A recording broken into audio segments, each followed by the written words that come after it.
David, are you an atheist? Yes. When did you become an atheist? Around age 12. Believing in God makes no sense. To me, it's the dumbest thing. It's for people that can't accept the fact that they're going to die and rot in the ground like I'm going to do, and it gives them some relief from that thought, because it's not the nicest thought in the world. Are you an atheist? Yes. Yes, I am. Yes. Yes. Yes, sir. Are you an atheist? I am. Yeah, I'm an atheist. Yes, I am. Alex, do you believe in God's existence? No, I do not. How long have you been an atheist? I would say probably since I was about 15 years old. So you don't believe in the existence of God? No, not really. What happened when you were 15? I started questioning things, and I really just started to think about the logic behind everything. For the most part, we are not shown the evidence for there being a higher power. If we were, I almost guarantee that almost every atheist would immediately agree to there being a higher power. Are you atheists? Yes. Yes. Why? Well, I just haven't seen enough evidence, I suppose. I grew up in a Christian family, and just over the few years during high school and as I grew up, I just realized that there wasn't a lot of evidence to support that belief system. Are you open to evidence? I think I am open to evidence. It just would have to be extraordinarily compelling, like out of this world compelling. If you could be given evidence, reasonable evidence, would you listen to it? Yeah, I would. You're someone who has no faith or no belief in a higher power or a creator, but if you were shown evidence, you would change your mind because you're open. Absolutely. Flick through the pages of the book I just put on your lap, look at the color pictures, and I'll ask you a question.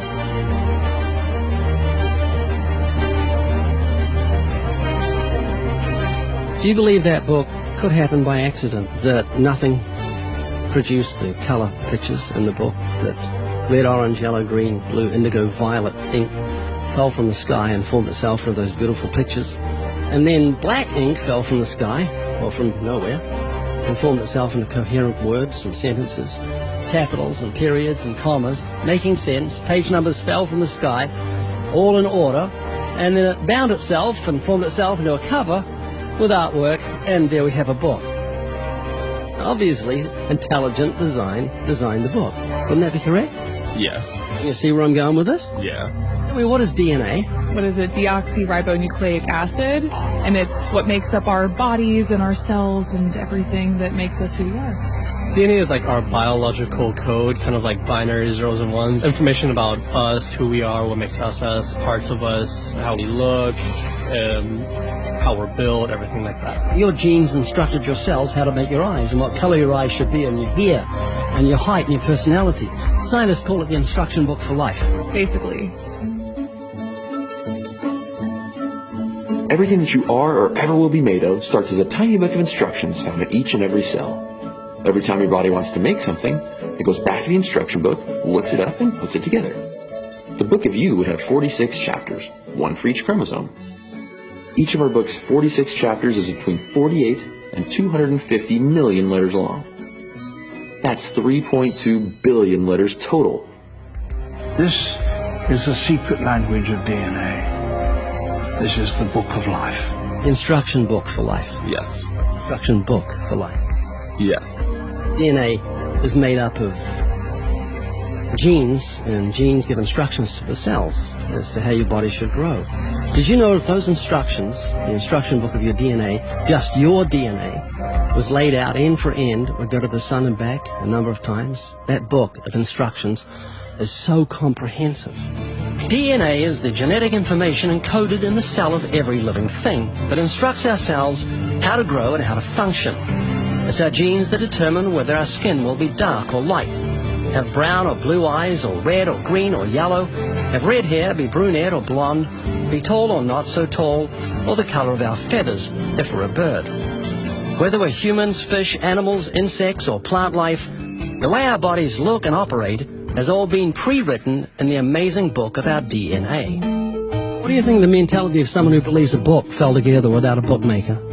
Well, it would be crazy. Do you think a book could make itself? No, I don't. Of course not. No. Utterly impossible. Yes. Dude, anything can happen by accident. I mean, from nothing. Couldn't happen, could it? I don't think so. It'd be impossible. It would be like saying an explosion caused everything that makes a 747 airplane to all just come together by accident without some intelligent thought behind it. That's a good point. Do you believe DNA happened by accident? No, I think that it developed over the course of many, many millennia of evolution and development. DNA exists in every living thing. Its origins don't matter. The fact that there is intelligent information tells us there must be an intelligent designer. Is this making you think? It is, and I do think about it from time to time. It's just, yeah, it's complicated, definitely. Well, DNA's complicated, but the point I'm trying to make is very simple. Book designer, or bookmaker, DNA, intelligent designer. God. Does that make sense? Yes. You're an atheist? I am. What would you think of the mentality of someone who thought a physical book could make itself? I think they'd be silly. Of course it can't make itself. What would you think of the mentality of someone who believed the instruction book for life, DNA, made itself? I think it'd be silly as well. It would need investigation. That's atheism. Absolutely. And what would you think of the intelligence of someone who believed the instruction book for life made itself? Low intelligence level. DNA happened by accident? Probably not too smart. DNA couldn't make itself. It's impossible. Does that make sense? Yes. Is this making you think? Yes. And what would you think of the person who believed that DNA, the instruction book for life, happened by accident? We're not just talking about human beings, we're talking about every form of life. Fleas, cats, dogs, elephants, cows, horses, trees, plants, everything has DNA, the instruction book for life. Which makes the book in your hand just seem feeble compared to the infinite intelligence that must have put the instruction book for life together. Can you see what I'm saying? Yeah. Do you believe DNA happened by accident? I believe it could. Explain it to me, how a program could make itself out of nothing on how to make a human eye, giraffe size, elephant size, cats, dogs, puppies, flowers, birds, trees. Every living thing has DNA that's so complex, it's mind-boggling. It must have been a genius beyond any human reasoning that put it together. And to say it happened by chance is infinitely sillier than saying a physical book happened by chance. All I'm doing is reasoning with you. I'm not arguing. I don't want to win an argument. I'm just saying I want you to concede something that's absolute common sense. You're an atheist, so you believe the scientific impossibility that nothing created everything.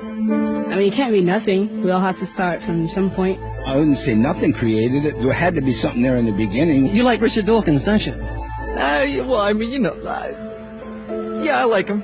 Do you believe nothing created everything, a scientific impossibility, which is what he believes? You don't believe in a creator of all things? If he says that, I think it's a very strange thing to say. Well, he says it. It's insane. Nothing can't create anything because it's nothing. There has to be something in the beginning. Nowhere in our history of human reality has something kind of just appeared out of nowhere. Do you believe that nothing created everything? No, because nothing can perform actions. That makes no sense. It's a default position. If you're saying nothing created everything, then you're agreeing with Richard Dawkins. You're mischaracterizing Richard Dawkins, because Richard Dawkins, I'm sure he didn't say that. That seems ridiculous. Professor Richard Dawkins, arguably the world's most high-profile atheist, believes that in the beginning there was nothing, and that nothing created everything. As he attempts to justify this belief, admitting that it defies common sense, the learned professor calls nothing something. Watch the reaction of his audience.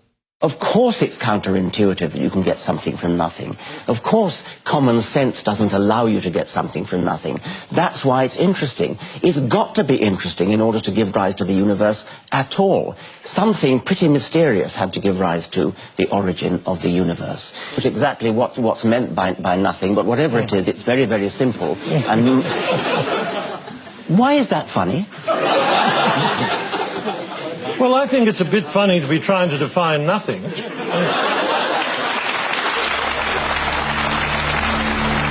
Richard Dawkins, I'm sure he didn't say that. That seems ridiculous. The audience reaction confused the normally eloquent professor because he's not used to being the object of laughter.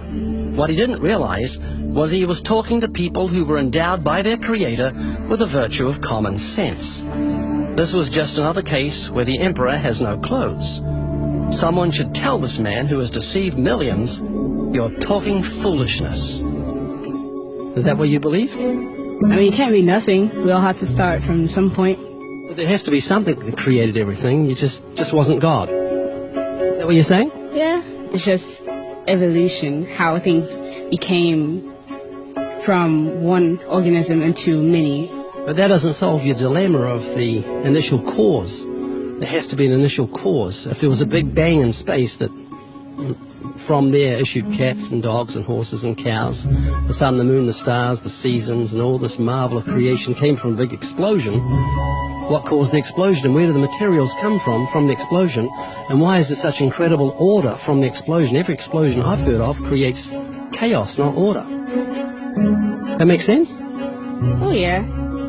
This is what you're looking for if you were looking for truth. This is your information that you need to say, well, that's logical. How could all this design from the atom to the universe, an incredible order, just happen by accident? Because an atheist actually believes nothing created everything, which is scientifically impossible.